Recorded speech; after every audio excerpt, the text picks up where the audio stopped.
दोस्तों नमस्कार और आप देख रहे हैं न्यूज़ बकेट। न्यूज़ बकेट में आपका स्वागत है। चुनाव की सरगर्मी लगातार बढ़ता गया है और ग्राउंड जीरो पे हैं। थोड़ा समझाने कि किस तरीके से सरगर्मी बढ़ी है और धूप भी तेज़ है। ये बताइए कि चुनाव की सरगर्मी किस तरीके से बढ़ रही है, क्या मानते हैं इस बार परिवर्तन होगा? बिल्कुल परिवर्तन होगा, कहीं कोई दो राय नहीं है। अब जनता इनके जुमले को समझने लगी है।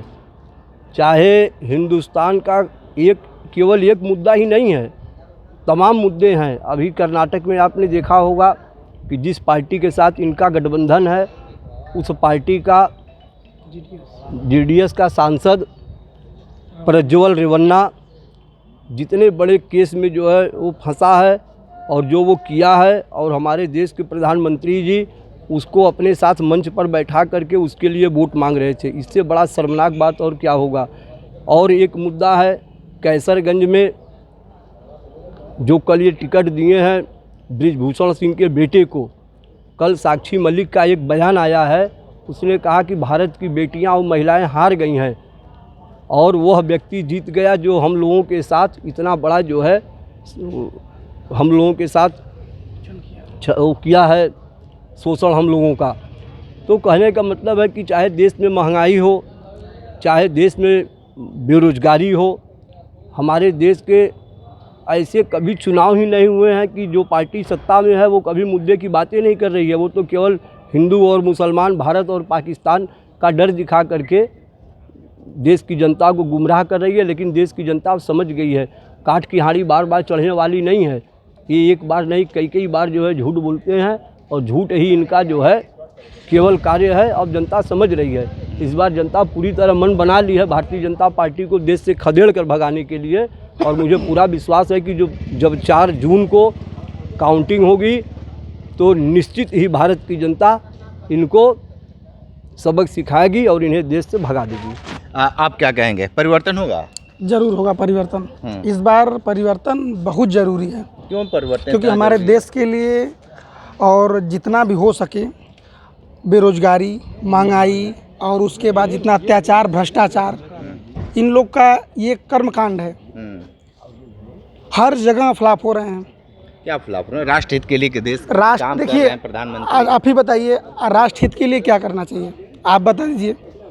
देश के लिए एक हमारा धार्मिक हो चाहे धार्मिक चीज़ हो, वो हमारी आस्था के लिए धर्म से जुड़ा है। ये लोग धर्म को मांग के वोट मांग रहे हैं। धार्मिक आस्था आपका भी है और हमारा भी है, तो ये बताइए उसको दे करके, चाहे भगवान राम हो चाहे हनुमान जी हो, उसको आस्था के लेकर के हम वोट नहीं मांग सकते हैं। हम अपने काम पर वोट मांगें। सरकार तो कर रही है कि काम किए हैं, क्या काम की है अभी बता दीजिए। 10 साल से ये रोडी बेरोजगारी कहाँ गई, महंगाई कहाँ गई, पेट्रोल कहाँ गया, डीजल कहाँ गया। राष्ट्र के हित में सब जायज़ है। हमको राष्ट्र ठीक है, मान लीजिए राष्ट्र ज़रूरी है, लेकिन हमको भी तो चाहिए। क्या चाहिए आपको? रोजगार चाहिए। रोजगार तो सरकार कर ही रही है। कौन सा रोजगार बताइए 5 साल में कौन सा? आत्मनिर्भर उत्तर प्रदेश सरकार आप ही बता दीजिए कि कितना जॉब दी है। आत्मनिर्भर बनी है।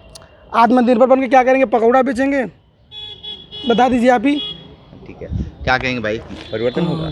परिवर्तन होगा और जोरदार परिवर्तन होगा इस बार। क्योंकि जो मुद्दे हैं वो महंगाई, बेरोजगारी और किसानों का उत्पीड़न, महिलाओं का उत्पीड़न, तमाम ये सरकारें जितना हो सके उतना करती हैं। और जहाँ तक बात है बेरोजगार की है, हिंदुस्तान में पिछले 45 सालों में सबसे ज़्यादा बेरोजगारी दर इस समय है। ये उन्हीं का रिकॉर्ड है, ये उन्हीं का रिकॉर्ड है, हम लोग का रिकॉर्ड नहीं है। और जहाँ तक इस लोकसभा की बात है, चंदौली लोकसभा की बात है, महेंद्र नाथ पांडे जी 10 साल कायदे से सोए हैं। अब बुजुर्ग हो चुके हैं। हमारा धर्म बनता है कि बुजुर्ग को घर में बैठा के आराम किया जाए। ये ललकी पगड़ी उतरेगी कि ऐसी बंधे रहेगी? हमारी ललकी पगड़ी, अरे ये तो समाजवादी का गमछा भाई, ये कैसे उतरेगा? हाँ, हम लोग उनका पगड़ी उतारेंगे। उनका किनका? जो हमारे देश के सबसे झूठा प्रधानमंत्री जी हैं। झूठा प्रधानमंत्री? अरे देश में सबसे झूठ बोलने का कोई अगर बीड़ा उठाया है तो श्रीमान मोदी जी ने उठाया है। और बेरोजगारी, महंगाई तो उनको खुदा पता है, वो जानते हैं।